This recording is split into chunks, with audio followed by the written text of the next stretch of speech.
All right, so today we are here with Karen Tameling, who is the director, the overseer, the head of Options Pregnancy Resource Center.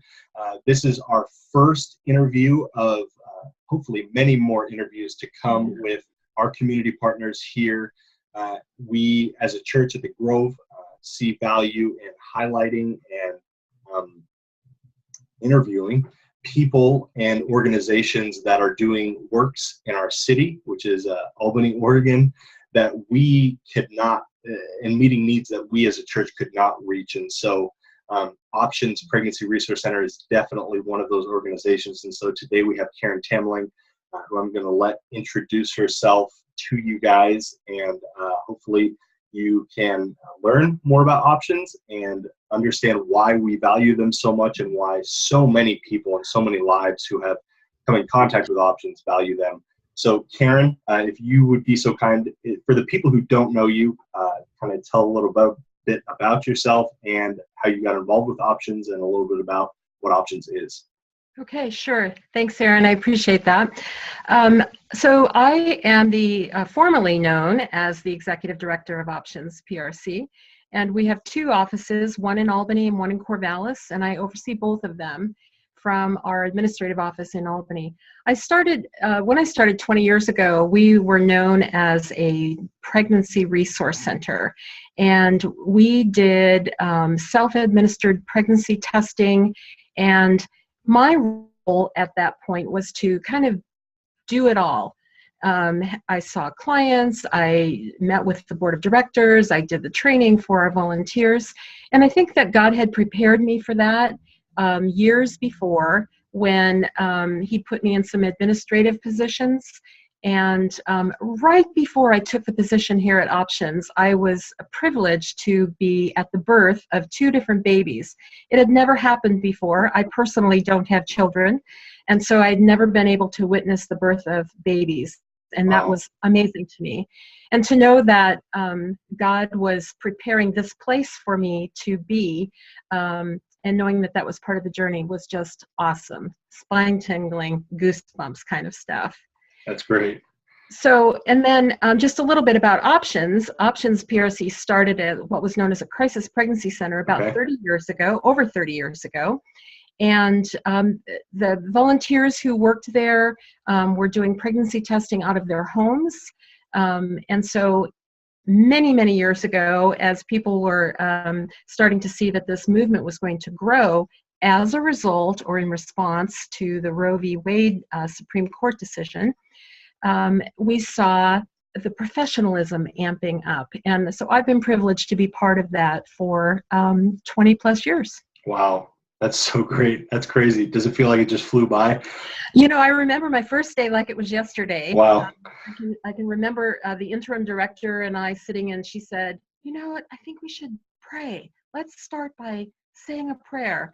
And that's a tradition that I've carried on with everybody who's ever been hired here at Options also.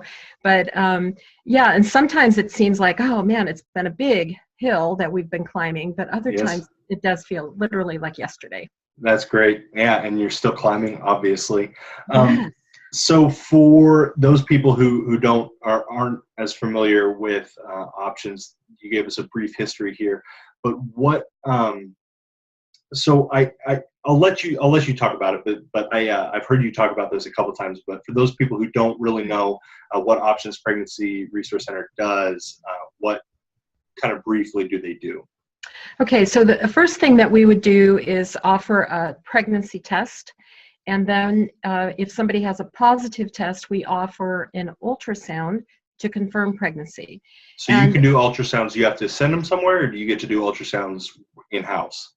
The ultrasounds are done by our staff in the offices, and the ultrasound itself is what confirms the pregnancy, because we send that electronically to a doctor who makes that diagnosis. So without a diagnosis of pregnancy, women can believe that they're pregnant, but actually to have a medical diagnosis, you need to have that confirmation from a physician. So we do that, and then offer community referrals and support to them. I think the number one thing that we offer is that holding the hand for the women who don't know what they want to do, and we'll get into that just a little bit, but just walking side by side with them. And it's not anything that you can get whenever you go to a physician's office. Just right, have having your that doctor appointment relationship and someone to kind of talk it through with them. I know Megan and I, our family, we just had our first baby girl, and she's 5 months, which is crazy. You talk about 20 years flying. Yeah. The 5 months has already flown by way too fast. But I remember the first time that she told me that she was pregnant, and just kind of the joy and the excitement and the shock. And I'm sure if there are any women who have had a child or who have been pregnant listening to this, know what that feeling is like, can relate to just the being overjoyed, and if they weren't expecting it, maybe some fear or some anxiety. And so do you guys come in and kind of address that anxiety right away and kind of see where they're at and what they're looking for? Or how do you even enter into to help, or how do they think to go to Options Pregnancy Resource Center when they're in kind of as a new mom, finding out, wow, this is a reality, kind of what do I do? Well, how they find us is often one of those challenges. So we see a lot of people who hear about us by word of mouth. That's typically been our number one referral source for almost 30 years. I mean, that's been the number one thing. Of late, we've seen an uptick in our web contacts. So people have been finding us online, which gives us great delight, clearly because of how our world is now. That's how more people are finding us. But that wasn't always true, even though we were pushing for that. So, but most of the time it's friends who tell them, go and see these people over at Options because they help me and they'll help you. So that's a great way. A lot of people see us, especially in Albany. They'll see us as they drive past right here on Geary Street. Big sign, and people are curious what goes on inside. So yeah, we do see a lot of people who just say they saw us driving by.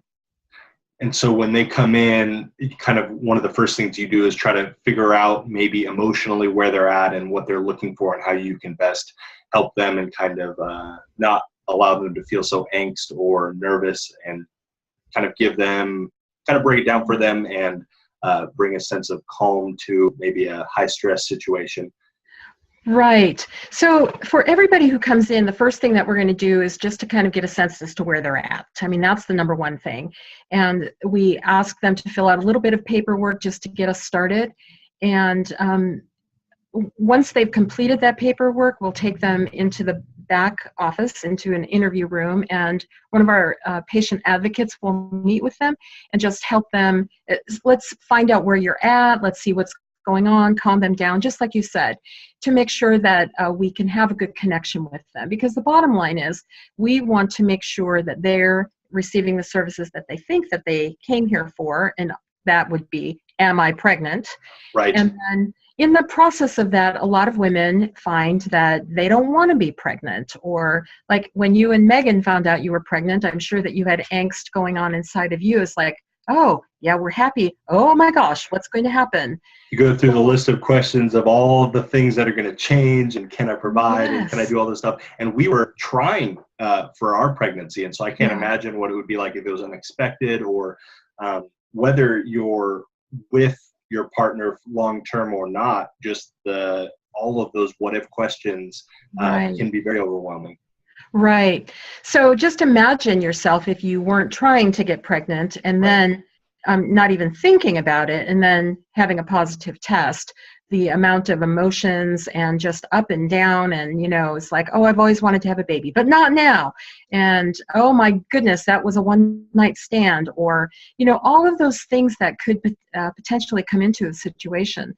And a lot of people think that we see just young teenagers here. We see women who are in their 40s and their 50s who do not want to be pregnant. And then everybody all the way down to a 12-year-old. There was one young woman who's 12 years old that we saw several years ago. And so when a woman doesn't want to be pregnant, the first thing she wants to do is to recoil from that and try to make it go away.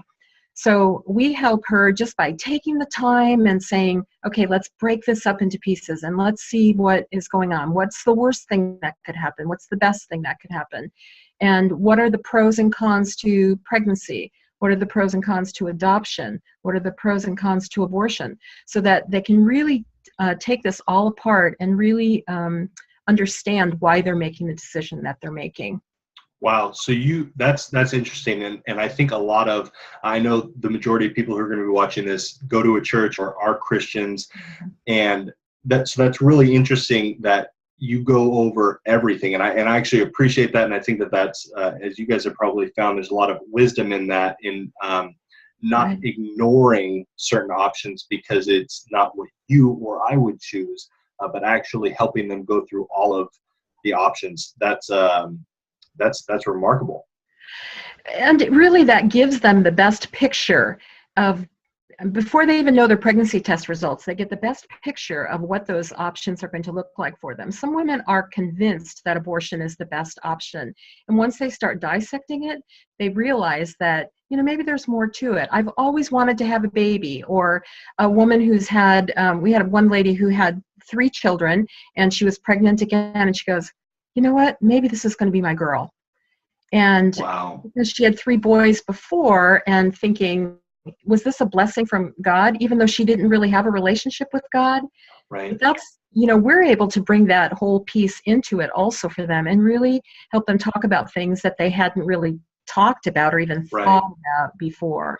So looking at abortion as an option for them, not that we're going to provide any referrals for that abortion, but just looking at it really helps them to dissect it in ways that they hadn't done before. Right.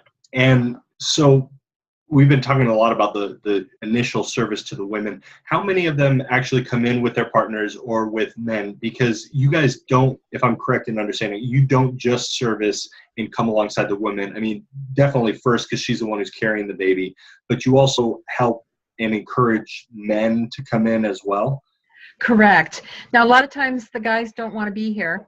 And a lot of times, even if they do come in, they may just end up sitting in the lobby because she wanted him to be there. But we do invite him in as part of the process. A lot of times what we try to do is to take the woman back first and just see where she's at. If she's being pressured or coerced by him, no matter what, we want to make sure that we have an understanding of that and that we respect her in this process. But we always say, do you want him to come and see the ultrasound? Do you want him to be here when you get your pregnancy test results? What is it that you would like to do? So we give her that power, and then he can come in also. And sometimes she's the one who wants an abortion and he doesn't.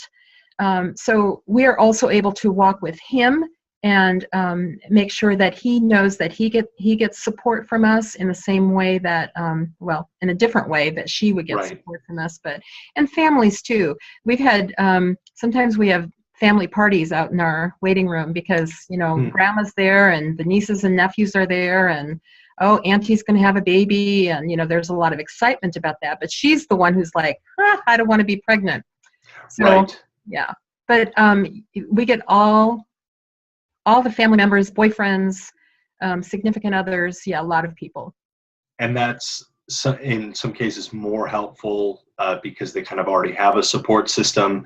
And I guess in some cases that makes it a little bit more complicated. So you initially start with the women, and then would you invite the whole family party to go through this process, or are there only certain people that can go through? I'm ultimately kind of getting through the whole process here so people kind of have a picture when someone comes in either alone, or on a side note, do you see men just coming in by themselves letting you guys know that their significant other is pregnant? I'll answer the men question first. I can't remember really the last time that happened. I know it has. It's few and far between though, because it usually, a lot of times he just wants to wash his hands of the situation. So, but we have had men who've come in, and yes, we will support them. We want to be careful with that because our staff is all women. And so we want to be careful that if we're doing a one-on-one interview, that it's not one woman to one man. So we do want to be careful about that. The second part of your question about who gets to come in. we ask the woman first who she would like to be Okay. have present for the pregnancy test results and or the ultrasound or the discussion afterwards, whatever that is. So she's got the right to say who and when. And then, as you know, our rooms are not huge. So sometimes, if they want the whole family in there, we just have to say, why don't you choose one or two? And then we can sometimes do a second ultrasound. And if so, the aunt wasn't there or the grandma wasn't there and she wants her to see the baby, we will arrange to have that done. So you'll go over in the rooms, you'll go over all of kind of the options. You'll get the temperament of the woman, see kind of where she's feeling and where she's at emotionally with having a baby. What happens after you have that conversation in there? What does the rest of the visit look like, or the next step in the visit? So first, the nurse is going to come in and give the pregnancy test results. Okay. And then going to take some medical history. If it's a positive pregnancy test, she's able to offer an ultrasound depending on the physical health of the person who's coming. And there are sometimes there's some things that will keep us from having to offer an ultrasound. But typically, the person would be offered an ultrasound, and oftentimes it's not done the same day as her pregnancy test, and it really just depends how far into the pregnancy she is. Right, of course, because obviously you can't do an ultrasound too early. Not right. So you would invite them back in to come in for a second visit just for the ultrasound portion of it? Right. Okay. And then we also allow some time to do some follow-up with her, right, and assess her other needs. So if she's got some needs that haven't been addressed by other places, maybe what would some of those be, just in case people aren't sure or aware of, even other options or organizations that help in this process? Right. So WIC is one of the places. Okay. Helping her get on the Oregon Health Plan is one of okay. those benefits. Maybe she doesn't have clothing, maternity clothes, or maybe she's concerned about where's my baby going to get diapers. Maybe she needs to talk about a past abortion and really wants to have some support regarding that past decision. Maybe she wants to go to a church. Maybe there's a lot of different things that we can help her with. And so we take this very unique approach with her and help her to walk through the journey into her pregnancy and then maybe even beyond the pregnancy. So wow. Just depending on her particular situation. That's great. So you guys, for all of those kind of issues or kind of mountains to overcome outside of just the pregnancy, you guys have areas to suggest they can go, or options can help them with all of those needs? Right. Things like diapers and clothes. Right. So if there's community resources, and we try not to duplicate them, but there are other organizations in our community who will help come alongside them. And so we identify them, make sure that she knows that they're available to her, and then help connect her with those resources in the community. That's one great. thing that I didn't mention was there are some women who choose adoption. Okay. And we can also make a connection with her with either an adoption counselor or an agency that might be able to help her through that process also. Wow. Because we don't facilitate the adoptions here. Options doesn't facilitate the adoption, but we can help her identify those places that would help her with that if that's what she wants. That's great. That's awesome that you guys, so really all the facets of pregnancy, you guys are able to help come alongside and really be a friend and a mentor and a counselor and all of those things to these right. women who maybe are coming in with no extra help or resources or anything right. like that. So what is, go ahead. Sometimes it's just holding her hand and saying, you can do this. And she didn't think she could, but now she's got somebody coaching her and cheerleading for her and letting her know that she really can do it. Going through the whole process, even after having our child now, I can't imagine, particularly from the woman's side, I had a whole new appreciation for single moms and just even so going through the pregnancy stuff and then going through raising your child. And I'm 5 months in and I can't imagine not having support. And I know when we went into the hospital to deliver, actually prior to that, in some of our Lamaze classes, we're told stories of women who will come in and they don't have any support person or anything, and they'll deliver the child. And first of all, those women are saints. And secondly, it just was like so sad to me on that day when we came to deliver, because I'm like, this is a really big, scary, daunting process, let alone the whole process of the 9 months pregnancy, but actually delivering. And so having that support person, I had no appreciation or understanding for it before, but now having gone through it, that just actually knowing somebody's there for you alleviates a lot of the anxiety, I would imagine, that women feel. So that's great that you guys provide that for them. So, and once you get past that process also, then you've got this baby. And the baby needs diapers, and the baby needs to be held, and sometimes the baby's going to scream. And, so for those mamas who don't have that support, we can step in and come alongside of them with that support. Now, we may not physically be the people that are there, but I've been present at a couple of births for my clients, which was, for one of them, I was her coach. And that was an amazing experience for me, just being able to know that she would allow me to be in that part of her life. And we're still friends today. And her little boy is 18 years old, so. Wow, not a little boy anymore, huh? No, he's not. He's pretty big, actually. Yeah. So how will one of these consultations end? Obviously, it ends with the next step, potentially, if they need to come in for another visit. But let's say they were able to do everything, even the ultrasound on that first visit. What does it look like from that point forward? I mean, I guess it depends a little bit on what they decide or what they're weighing out. But so what happens after that? So typically, we try to say what else is needed, and our clinic staff will get together after she leaves and kind of assess things, but we've got a pretty good picture as to what kind of support she's going to need. So we will try and make a plan to say, okay, we'll call you in X weeks, or would you like to come back in 2 months, or so we offer her some options. But at the very least, because we want to take that holistic approach, her body, mind, and her spirit, and if there are things that are going on that we want to address those as soon as possible. So at the very least, we'll say, we'll be in touch with you, and expect my phone call, and I'm your patient advocate, so I'll be the one following you through this process. And and some of them are like, no, that's okay, I don't need, I'm all good. But most of them are so thankful and appreciative that there's a service like this that's available to them for free. The free part is key. I would imagine that's and something that we forget. We're talking about all these services and all these incredible, amazing things, and the tag next to it being free is unbelievable. Right. So the least amount of times, I guess, would be one. They come in for the initial visit. They're set one way or the other. They decide, and they don't need to come in again. So that would be the shortest. What would be an example of a longer relationship? How many times are they coming in before they actually deliver throughout the course of their pregnancy? Is there a limit how many times you guys try to have them come in?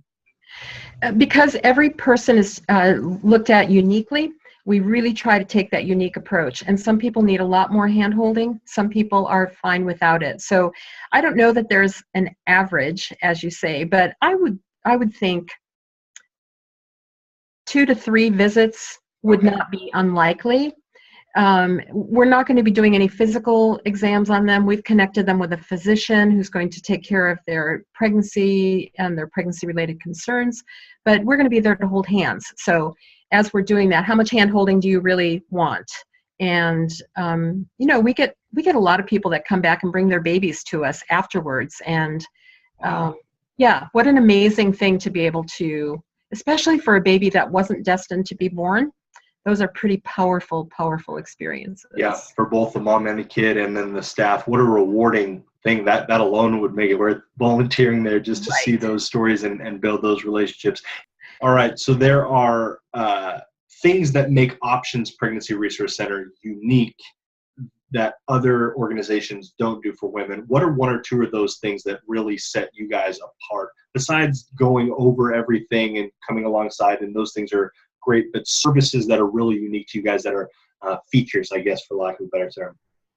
So I think probably one of the single most important things is that coming alongside of them where they're at and helping them to get through those hard parts that they weren't anticipating and encouraging them along the way.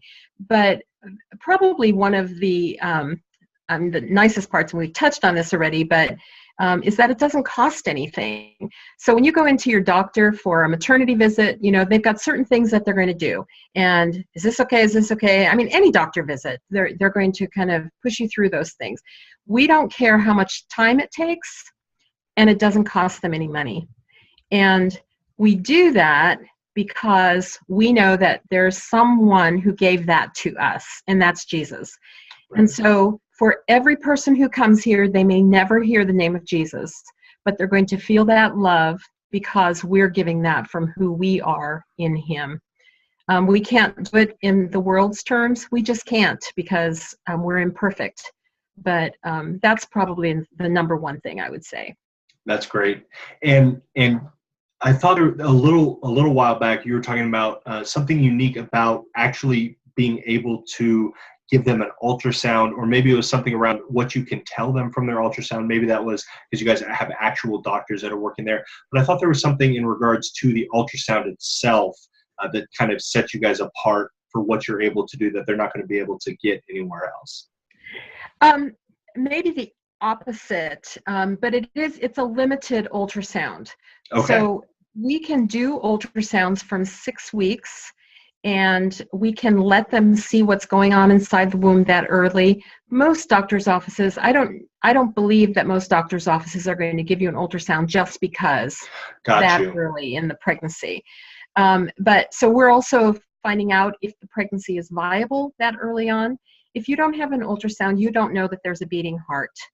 And then to make sure it's implanted where it's supposed to be, because if it's not, it could be an ectopic pregnancy, which could be potentially harmful, even fatal to the woman who's carrying that pregnancy. So those are 3 things that happen pretty early on that aren't customary. Okay. Yeah, that's great that you're able to tell them all that. I want to transition here a little bit towards the more organizational side of Options Pregnancy. You guys are actually just about to, or just did, I don't remember, celebrate your 30th birthday, which right. is incredible that you guys have been around for 30, and you've been there for 20 of the 30 years. Yeah. So what's kind of the biggest things that have happened over those 30 years, real quick, and just as an organization, kind of where did Options come from and those sorts of things? Okay, so back 30 years ago, we were doing self-administered pregnancy testing. So if you wanted to come to find out if you were pregnant, you would do a self-administered test. We would show you how to do it, and then you would look for the number of lines that were on there, and you would say positive or negative. So in the time that we've been doing this, fast forward to today, where we are actually a medical clinic. We operate under a doctor's orders. So everything that we do has doctor's orders assigned to it. Our doctor actually comes in and volunteers several times per month and helps us it just puts like that extra stamp on what it is that we're doing. Aaron, I've lost my train of thought. Over the 30 years, just tell us a little bit about where it's come, which that in itself is huge, the self-administered stuff, that now you guys are able to do a lot of things for them and help them that way, so that it's not just all on their plate. But are there things that you personally have learned or seen over the 20 years of those 30 that just are really cool experience for you to have been a part of? I think let's talk about some of the negative things that have happened. Okay. And that was when organizations like Planned Parenthood and NARAL would want to mobilize against what the pregnancy center movement is doing. It was a real strong thing in Oregon. I personally have been to lobby with my the people who make the decisions in Oregon to say that we truly are who we say we are. We really are doing community good. There are organizations that don't want us to be here. And I think that knowing that we're doing this because God wants us to be here is probably the most powerful thing for me. So watching decisions being overturned in the Senate in Oregon and in the House of Representatives in Oregon was amazing. Wow. And that, I think, goes to show that God wants us to be here, and He is going to be the one who's going to give us that power and the strength to be able to do what it is that we have to do. So, as you know, coming from that little self-testing model to where we are today, where we have medical professionals doing a lot of our services, and still keeping track of the people who, or including the volunteers who want to be part of this organization. So we haven't lost that original flavor at all, but we've grown into something that who else could have imagined that it would have gotten to this point? I know when I started, I honestly thought I'm going to be doing social work. That's what I was thinking. Here, I'm a little social worker, and that's my training, and I can administrate, and I can make these decisions, and I can help move the organization forward. But my, oh my, those are the things that really bless me greatly. That's so great. Are there certain things that obviously financial gifts and things like that, and things going well in regards to just legalities and things like that, but what is it, did you kind of see what it takes to keep an organization like this running, or were there things, just some practical things that are just like, man, these things are staples, and we would not have made it 30 years if it wasn't for these things? Yeah, there's probably a lot of them. Things that come to my mind, obviously, is what I've just spoken about, is that we can't do it without our faithful God, and relying on Him entirely, and learning what trust is about. What does it really take to trust God that He's going to take you through? Several years ago, when the stock market was doing badly and people stopped giving to nonprofits, we were among that. And we saw financial reserves go down to almost nothing. And yet He sustained us through that. And not that we're riding high now, because, but He has allowed us to have a reserve for, in the event that there are things that are going to come down the pike in the future, that we have the ability to continue to provide these, I believe, critical services in our community.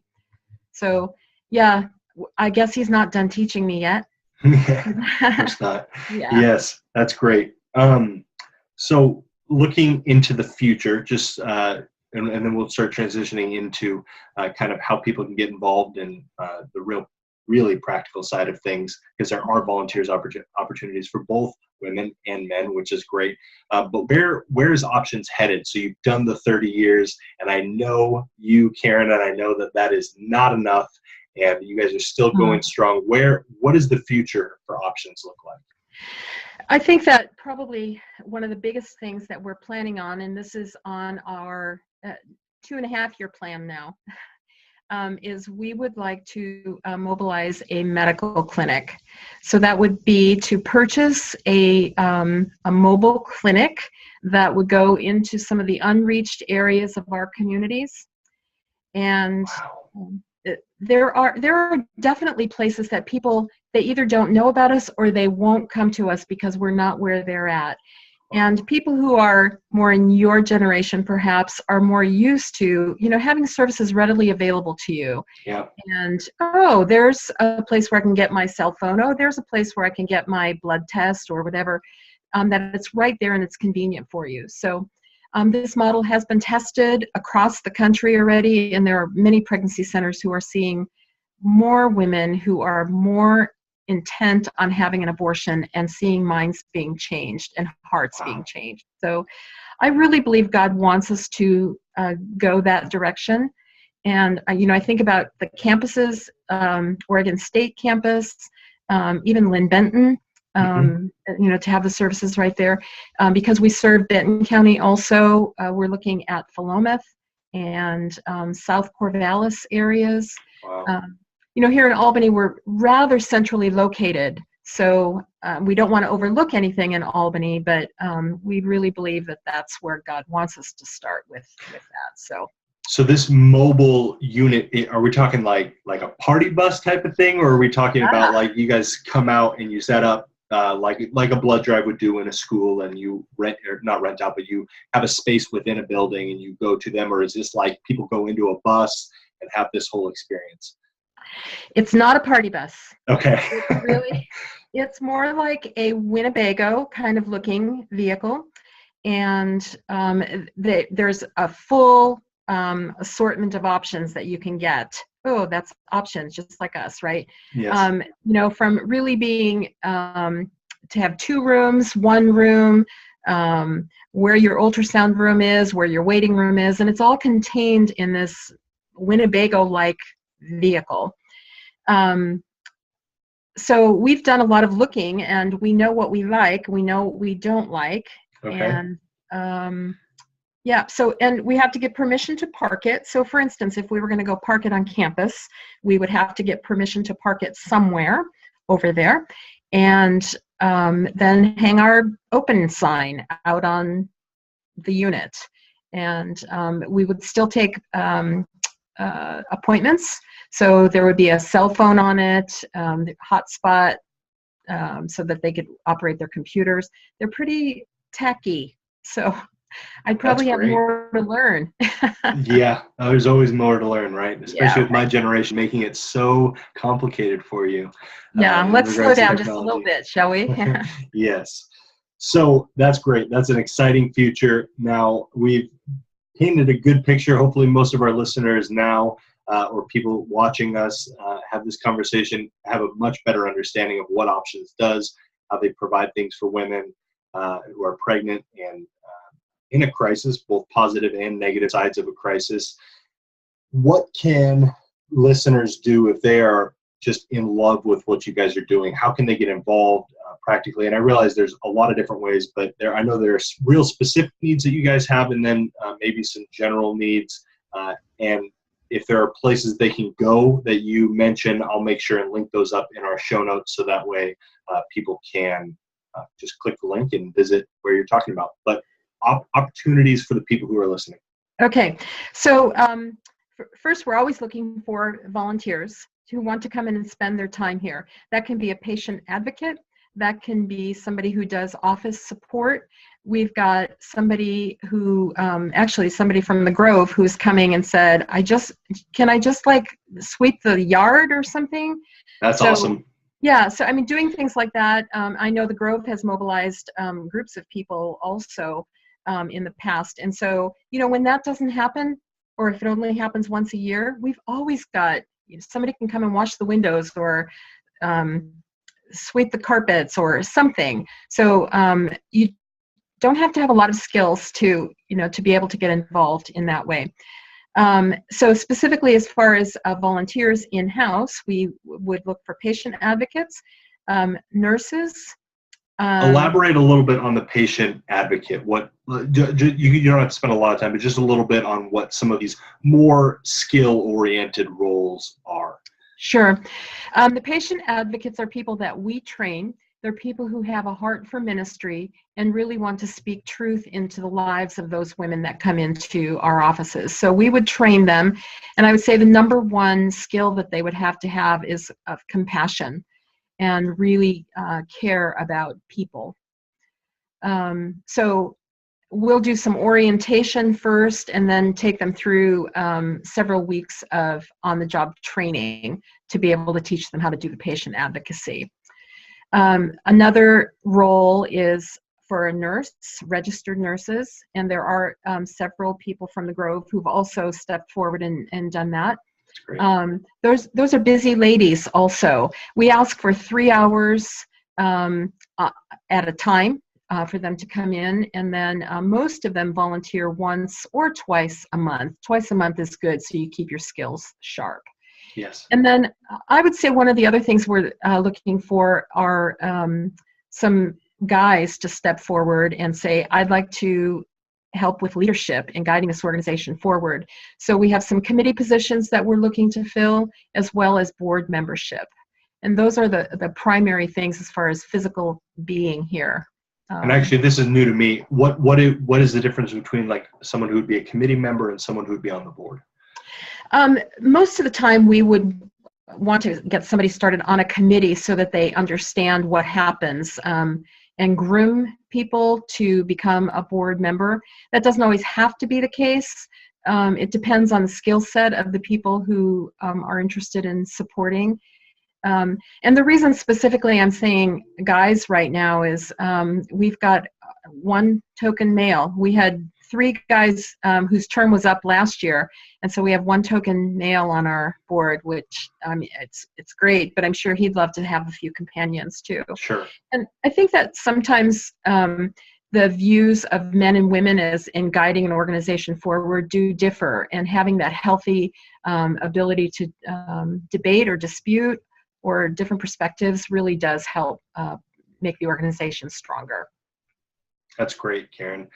Now, are there is your website the best place to check out opportunities like one-time events or opportunities to donate, or any information that people might want to find out about things that are upcoming for Options, or if there's a regular mailing list? I know that I just spewed off a lot of things there, but what's the best place to get in touch with Options?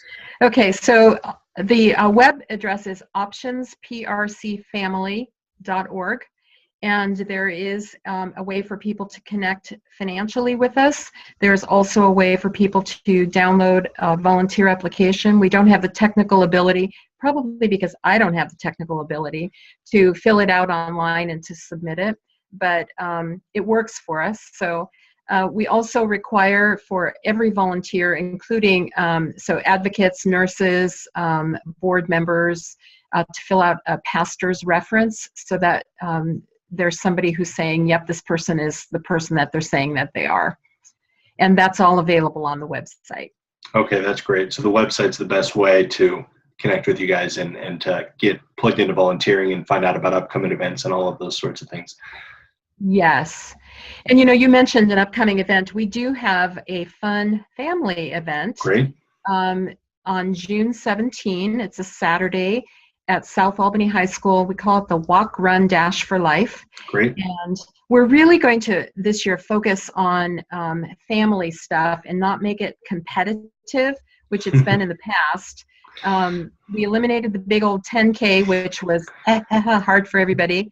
So 5K, it'll be self-timed. We're not even hiring a timing company this year. A diaper dash for the little kiddos, a family walk, kids fun run. And it's just going to be a good day to celebrate life overall and bring the families out and let's have a good time. That's great, Karen. And that's how most of your events go, and the fundraisers, not necessarily like a running or things like that, but most of your events are something where people can sign up to go to, and then they'll hear a little bit about Options and hear about opportunities for them to serve, and if they want to or donate towards things. And so most of your events are open to the public. That's ultimately what I'm trying to ask you. Correct, yes. The events are open to the public. This particular event that's coming up in June, we do ask for people to pre-register.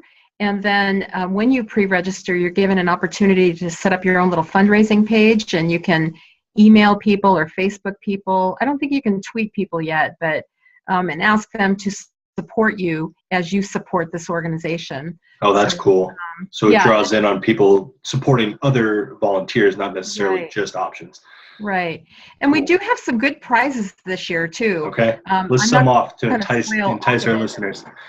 Yeah, there's some really good gift certificates. There's one, you have to raise a little bit of money to do this, but there's even a gift certificate to the YMCA this year. Wow. Which is, family membership to the YMCA. So stay tuned for details. Watch our Facebook page. We're on Facebook, and Very, very good. Well, Karen, we so appreciate your time today, and you taking time out of your day to tell the community and tell all of our listeners more about Options. And we hope so much that they get involved and that they support you guys, and if they have a heart for women and a heart for helping people, they would get involved in that. So thank you so much for your time today, Karen. Thanks very much, Aaron. Appreciate it.